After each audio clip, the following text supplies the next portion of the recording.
tout de suite les titres de ce journal. L'université Cheikh Anta Diop de Dakar et toutes les universités, la crise ne devrait perdurer. En tout cas, hier, en réunion hebdomadaire du Conseil des ministres, le président de la République et le Premier ministre, chef du gouvernement, sont revenus sur les problèmes que traversent les universités en général et surtout l'université Cheikh Anta Diop de Dakar en particulier. L'enseignement supérieur général doit être réformé après avoir présenté leurs condoléances à la suite de la mort du jeune étudiant Abdoulaye Ba.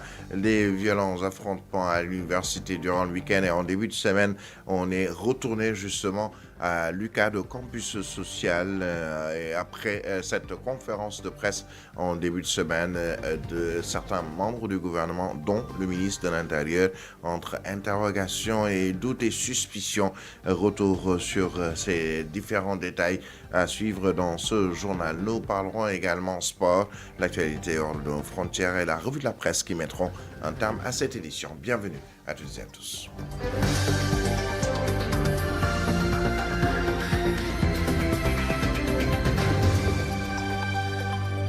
Tout d'abord, cette page nécrologie avec la radio Futur Média qui est frappée par une profonde tristesse suite au décès d'un journaliste, l'un des plus appréciés, Georges Déthié Diop. Une disparition hier qui laisse un grand vide au sein de la rédaction de Futur Média et dans le paysage médiatique sénégalais où il s'est distingué par son professionnalisme, sa rigueur, mais surtout son talent. Le journaliste engagé et passionné, selon Sénéweb, qui dresse son portrait, Georges Déthié Diop était reconnu pour la qualité de ses analyses, la pertinence de ses interventions et son sens élevé de l'éthique. Il avait su gagner la confiance des auditeurs à travers ses reportages et ses chroniques, devenant au fil des années une voix familière et respectée sur les ondes. Sénéweb dit au-delà de ses compétences professionnelles, ses collègues saluent un homme courtois, discret et profondément attaché aux valeurs du métier, son sens du travail bien fait et son dévouement plutôt pour une formation et information juste et équilibrée ont marqué toute une génération de journalistes. La rédaction de la RFM perd ainsi un collaborateur précieux, mais le monde des médias perd surtout un journaliste talentueux, dont l'empreinte sera longtemps dans les mémoires. Une douloureuse circonstance pour la RFM, ses confrères et l'ensemble de la presse sénégalaise. Par ma voix, le groupe Solo Média présente ses condoléances à sa famille biologique, mais également à l'ensemble de la presse et surtout à sa famille professionnelle. Le groupe Futur Média, il sera inhumé samedi prochain à Ndiaganiao selon le journal Solo Quotidien. La réunion hebdomadaire du Conseil des ministres s'est tenue, c'est mercredi 11 février 2026 sous la présidence de son Excellence le chef de l'État Bassirou Diomaye Faye, le président de la République, qui est revenu, de même que le chef du gouvernement, le Premier ministre Ousmane Sonko, sur les problèmes que traverse l'université Cheikh Anta Diop de Dakar, mais aussi l'enseignement supérieur de manière globale, après avoir présenté leurs condoléances à la suite de la mort du jeune étudiant Abdoulaye Ba. C'était donc lundi dernier. Khalifa Ababacar Fall revient sur le contenu du communiqué du Conseil des ministres de ce mercredi.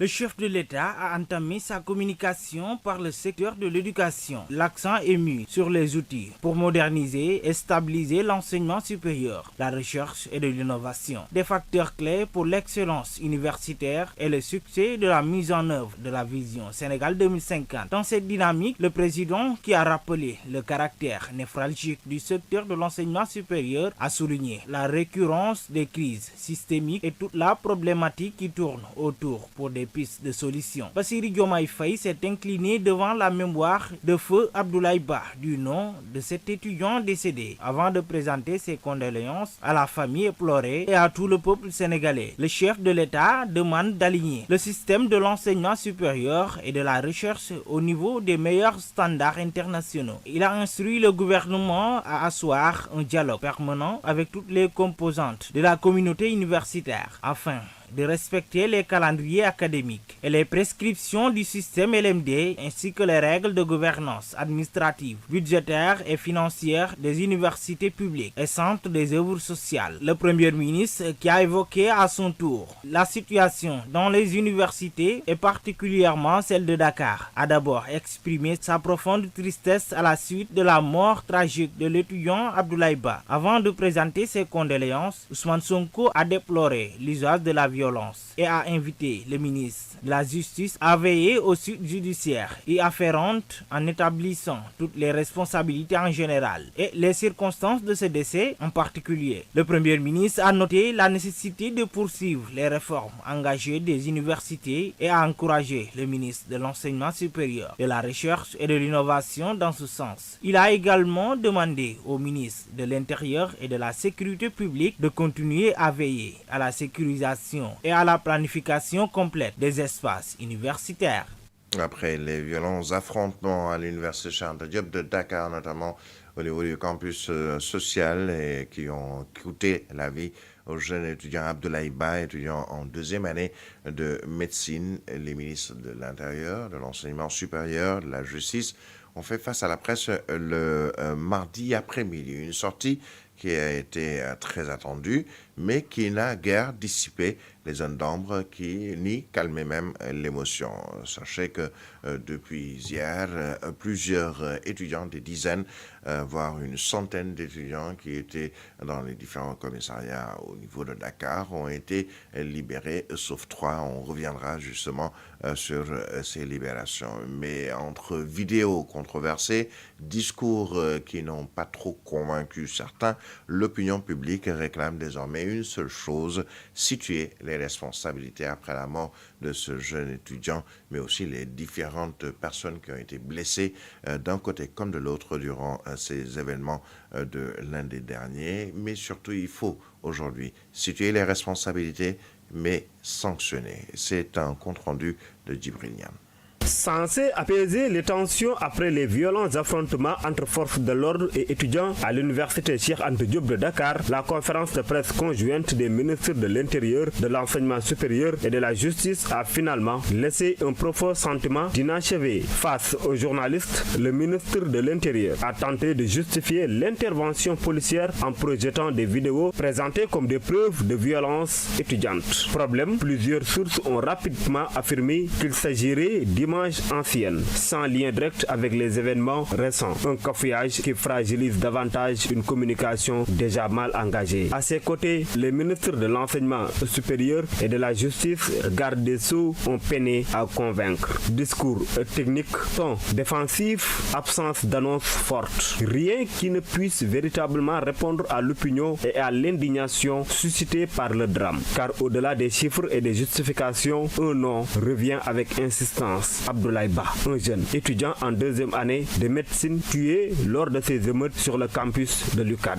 Une mort qui bouleverse la communauté universitaire et interpelle toute la nation. Cette conférence de presse avait-elle seulement sa raison d'être si elle ne pouvait ni établir clairement les faits, ni annoncer l'ouverture d'une enquête indépendante, ni esquisser des sanctions éventuelles? Aujourd'hui, la vraie question n'est plus celle des vidéos ou des versions contradictoires. Elle est simple. Qui est responsable et quelles sanctions seront prises? Dans un état de droit, la lumière doit être faite. Pour Abdoulaye Ba, pour l'université et pour que justice ne soit pas un simple mot prononcé en conférence de presse, mais une exigence nationale.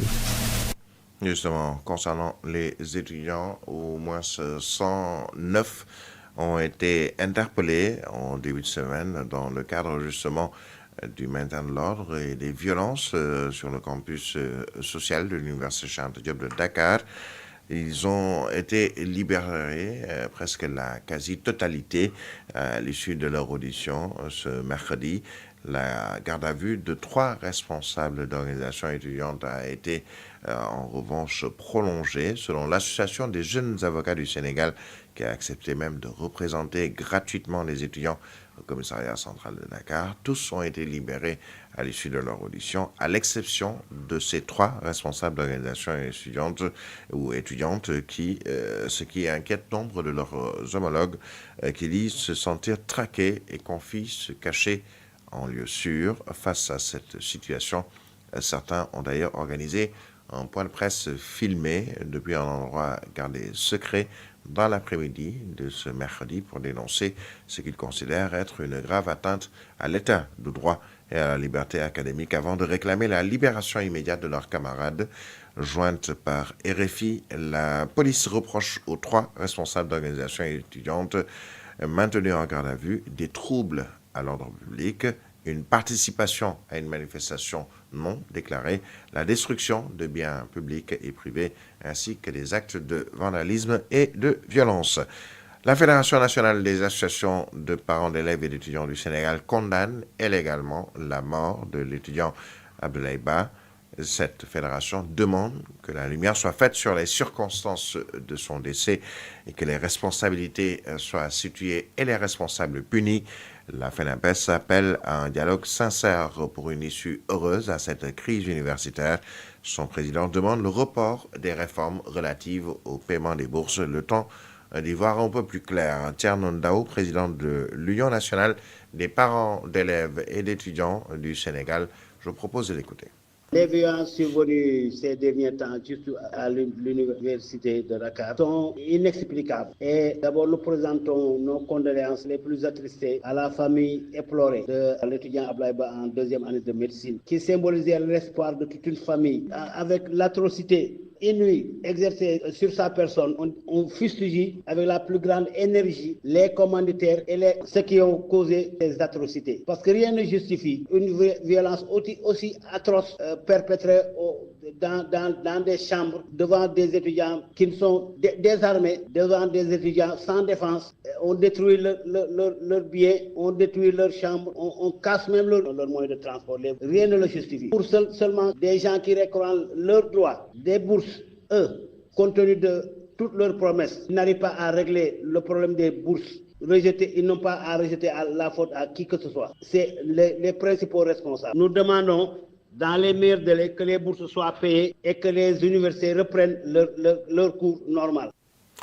Nous retournons à l'université Cheikh Anta Diop de Dakar où l'atmosphère est restée lourde après ce décès et une journée de tension lundi dernier.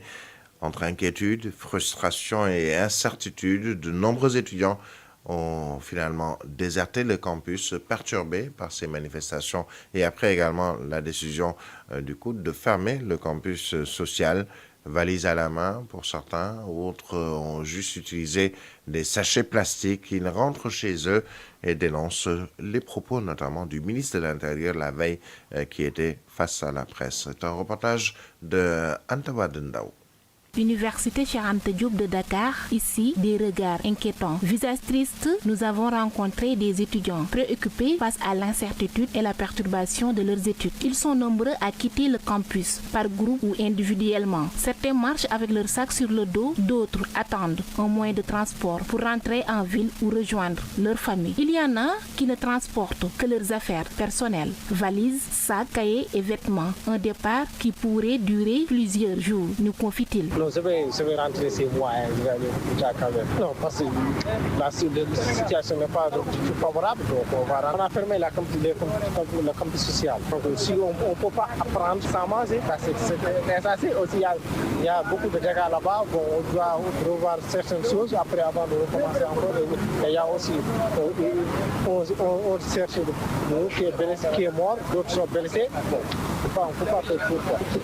Pour le moment, j'en sais rien absolument parce qu'il n'y a pas eu de communiqué venant du directeur pour la fermeture ou bien la date de réouverture parce que aussi, même les parents sont inquiets. C'est pourquoi nous rentrons chez nous. Entre eux, les discussions se multiplient. Tous dénoncent les propos du ministre de l'Intérieur, Maître Bamba Cissé. De ma culpe, nous assistons à des points de presse soigneusement préparés pour réorienter l'opinion, diluer les responsabilités et présenter une version des faits qui ne correspond ni aux images divisées ni aux témoignages des étudiants présentés sur le terrain. On ne peut pas parler d'apaisement sans vérité. Disons la conférence de presse dit monsieur le ministre de l'Intérieur, Bamba Cissé.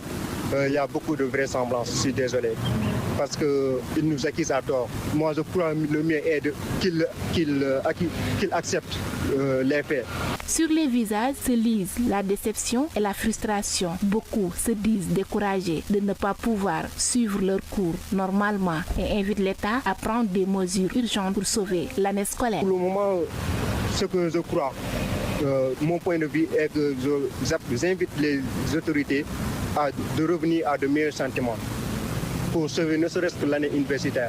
Déjà nous avons eu notre bac en 2023. Nous avons perdu 9 mois. Nous avons perdu 9 mois sans faire cours.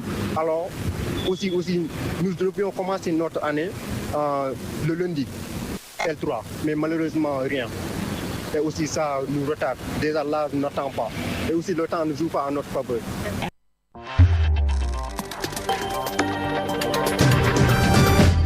Le reste de l'actualité sur Solo Media Group avec les avocats du député Mohamedou Ngom dit Farba Ngom qui annonce une plainte contre la ministre de la Justice, garde des Sceaux, Yacine Fall, une plainte pour violation du secret professionnel dans l'affaire des téléphones portables qui auraient été trouvés dans sa cellule. Maître Amadou Sall et ses collègues qui défendent Farba Ngom et ont fait face à la presse ce mercredi. Ils annoncent devoir saisir les juridictions nationales comme internationales pour atteindre aux droits de leurs clients. C'est un compte-rendu d'Ibrahim Khalil Djemé.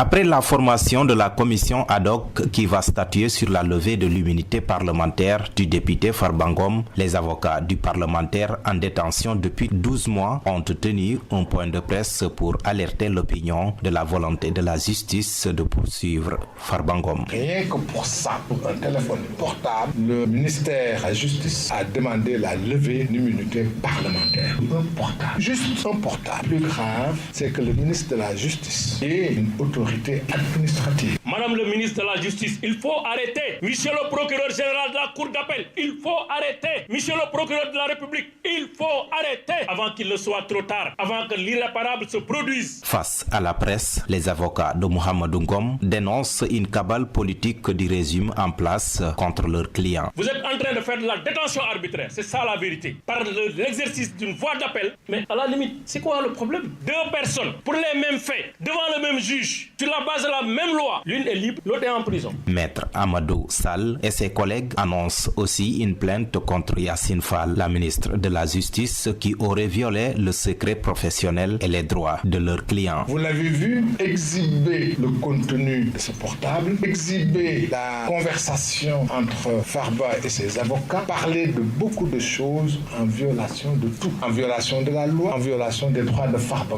Mais nous avons déposé une plainte contre elle pour violation du droit à l'image, violation du droit à l'intimité, secret, la vie privée, violation de données personnelles, violation de la correspondance, code de télécommunication, mais aussi mise en danger de la vie d'autrui, parce que c'est elle qui a instruit le parquet de faire appel artificiellement pour maintenir Farba Ngom en prison. À noter que les jours à venir seront décisifs pour le député Farba Ngom, mais aussi les députés de l'Assemblée nationale qui devront décider du sort du maire des Agnam.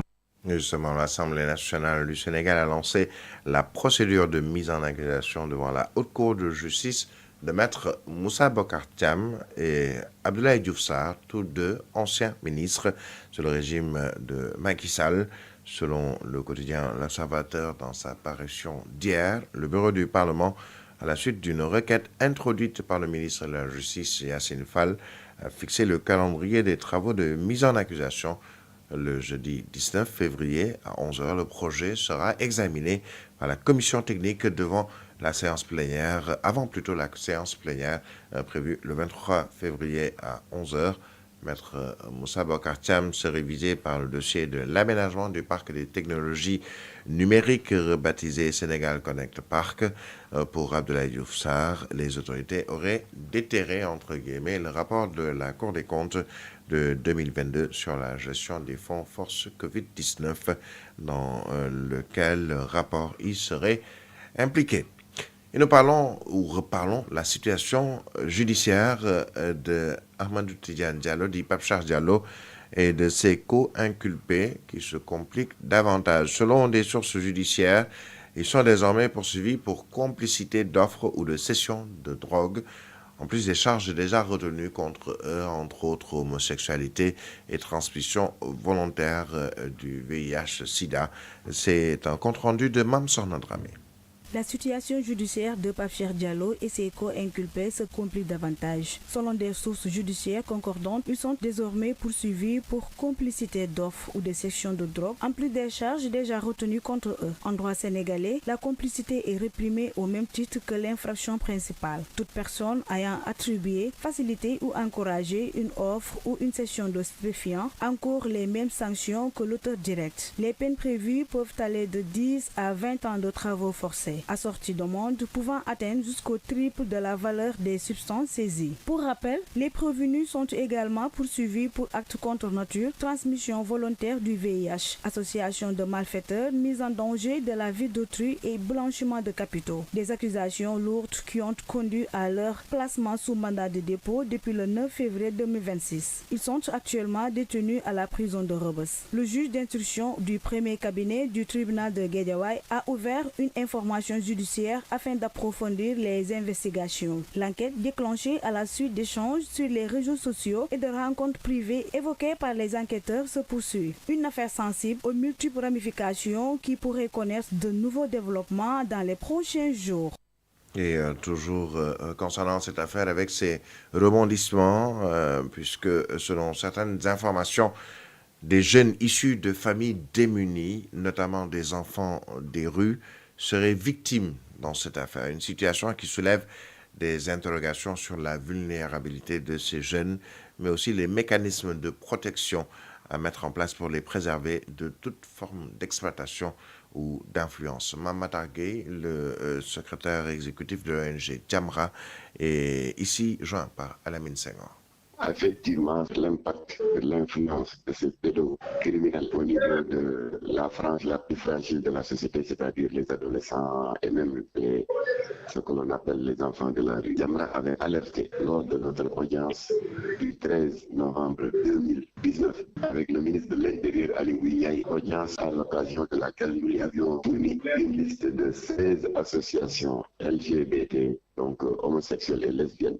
Les récents scandales confirment exactement ce que Jamra avait dit. Premièrement, ils sont organisés, on l'avait dit. Maintenant, ils sont organisés par tous, c'est-à-dire des accouplements homosexuels en groupe. Deuxièmement, sur les 17 arrestations, les 7 étaient porteurs du VIH-Sida qu'ils transmettaient volontairement à d'autres personnes, à commencer d'abord par leur épouse. Et nous avons démontré également, mais ils font ce que le Wolof appelle Yatal View, c'est-à-dire étendre leur champ d'influence vers les jeunes. On l'avait dit. C'est pour cela qu'ils ont créé des groupes WhatsApp. La politique, ça consiste ni plus ni moins à détruire les groupes WhatsApp, des plateformes à partir desquelles ils tendent des pièges à des jeunes pour les entraîner dans cette perversion. C'est par là qu'il faut commencer, par de temps en temps, de manière coopérative, de temps en temps, qu'ils jettent un coup d'œil sur le téléphone de leur enfant. Parce qu'il y a des groupes WhatsApp où on vous inscrit en tant qu'adolescent sans votre consentement. C'est par là qu'il faut commencer. Il faut couper le pont entre le moyen d'influence et la jeunesse innocente. Et à partir de ce moment-là, il faut entamer une campagne d'information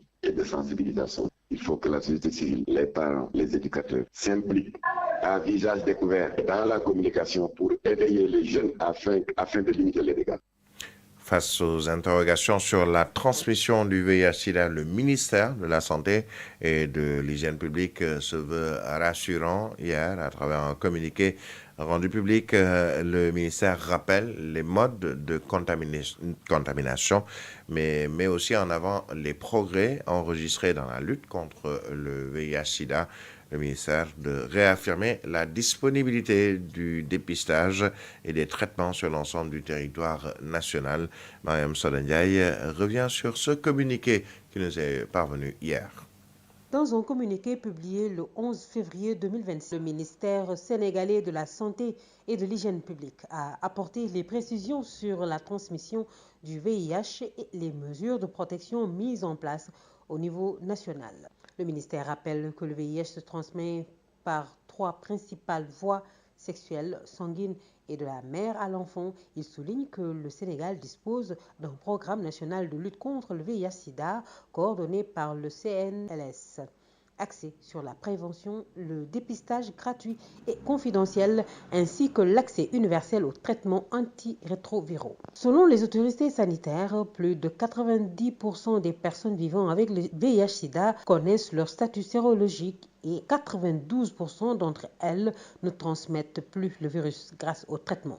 Les nouvelles infections sont en baisse et la qualité de vie des patients est améliorée. Le ministère insiste sur la disponibilité des services de dépistage dans les structures publiques et auprès des partenaires et rappelle que les traitements efficaces sont accessibles dans toutes les régions du pays. Il appelle également à éviter toute stigmatisation de personnes vivant avec le VIH et réaffirme son engagement à garantir des soins de qualité dans le respect de la dignité et de la confidentialité. Un numéro vert gratuit, le 800 00 30 30, 800 00 50 50 est mis à disposition pour toute information complémentaire. Et nous terminons avec l'indice de perception de la corruption 2025. Le Sénégal progresse, mais reste toujours dans la zone rouge. Pour l'économiste et enseignant à la FASEC à l'Université Cheikh Anta Diop de Dakar, le Dr Serigne Moussa Dia, cette situation traduit avant tout une faiblesse dans l'application des lois et le fonctionnement des institutions.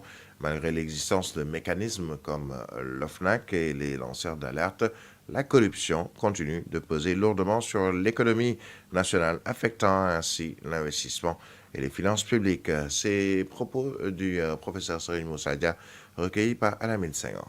L'indice de la perception de la corruption octroie au Sénégal 46 points de pourcentage derrière des États comme le Rwanda, comme les Seychelles, comme le Botswana, mais aussi comme le Cap-Vert qui est à côté de nous. Cela montre que le Sénégal a beaucoup de progrès à faire dans ce domaine au niveau de la corruption. Et cela n'est rien d'autre qu'une faiblesse de nos institutions. La crédibilité de nos institutions aujourd'hui doit être revue. Est-ce que ce que nous notons dans nos textes, est-ce que nous l'appliquons? Parce qu'aujourd'hui, il y a beaucoup de rapports qui sont là au Sénégal, des hommes qui sont indexés sur des malgouvernances, mais qui sont toujours là, ces dossiers, et on ne les utilise pas. Donc, tout cela démontre qu'il y a beaucoup d'efforts à faire pour relever le niveau de la perception de la corruption. Parce que si votre indice de corruption est élevé, cela a un impact sur le niveau d'investissement. Cela a un impact sur les taux d'intérêt. Il y a une étude qui a été faite en 2023 qui montre que le Sénégal perd plus de 118 milliards par an dû seulement à la corruption. Donc, ce qui montre que l'ampleur est énorme. Le poids de la corruption sur notre économie est énorme. Le plus important pour moi, c'est l'application de ces instruments. C'est l'application de ces mécanismes. C'est de donner du pouvoir, de donner les moyens à ces institutions, à ces mécanismes, d'appliquer ces lois. Donc, pour moi, c'est là où le Sénégal gagnerait, d'avoir des institutions fortes pour faire face et qu'on enlève la main de la politique dans ces affaires de corruption. Voilà donc pour l'actualité et nous parlons un peu sport très rapidement avec le procès tant attendu des 18 Sénégalais détenus au Maroc prévu aujourd'hui. Il s'agit de ces supporters sénégalais avec ce jour de vérité donc pour ces